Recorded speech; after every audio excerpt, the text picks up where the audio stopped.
Good morning, guys. How are you doing? I hope you're holding up well. Yeah, it's kind of hot here. I get my hair tied back so I don't wind up cutting it all off, which is tempting. We got temperatures between 85 and 90.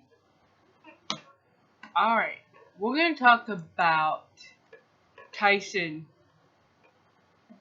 Foods is getting robots. Yeah, we're going to have robots processing the meat. Instead of paying humans, which from a business standpoint I can understand.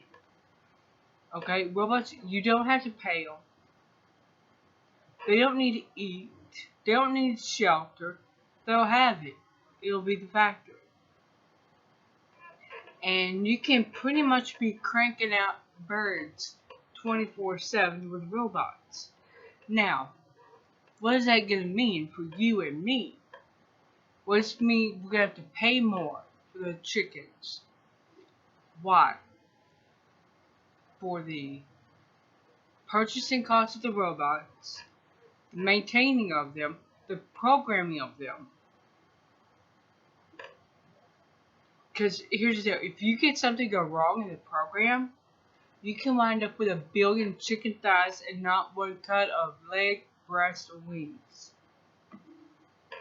So, I would argue, why not just have humans do all the work to start with and just, I don't know, here's crazy stuff, actually pay them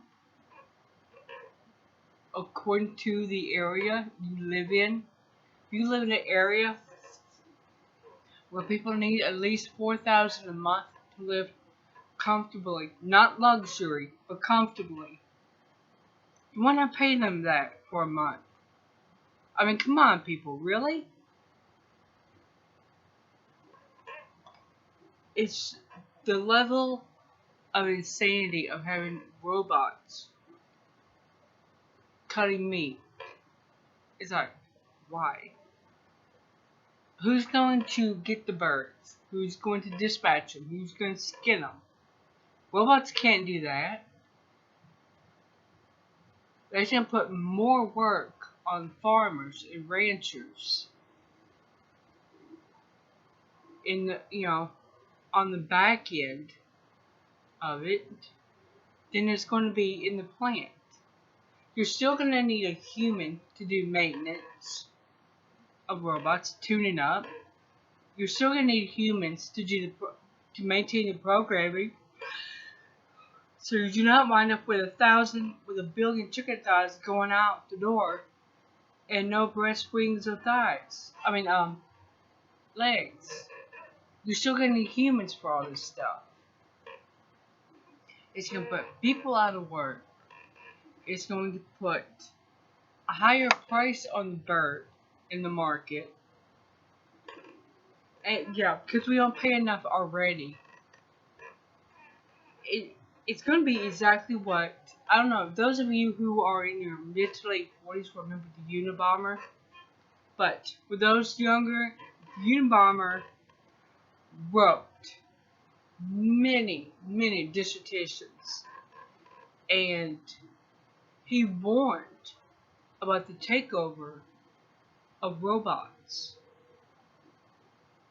of artificial intelligence, which reminds me, if this thing is so damn smart, why can't it do what I want half the time? If it's that smart, it should know what I want to do before I ask it. You know what I'm saying here? But no. It's because they have limits to what robotics can do. They cannot do what humans do. They cannot make the judgment calls that humans can make. So this whole thing of Tyson getting meat processing robots is not going to end well. Sure, there's not going to be any worry of an accident for a company to be sued over. They won't have to worry about them getting sick. But they are going to have to worry about one day if the programming goes sideways and this whole technology locks them out of their system. A couple years ago, there was a family got locked into their home by the smart computer system. Think it can't happen on a corporate level? I guarantee you, it can. Once these real robots will realize what a bunch of schmucks own these companies that run them, they'll start getting smart. Anyway, and it also reminds me of an incident at Facebook Lab, where computers were talking to each other, and they were developing their own language quicker than the human programmers could keep up.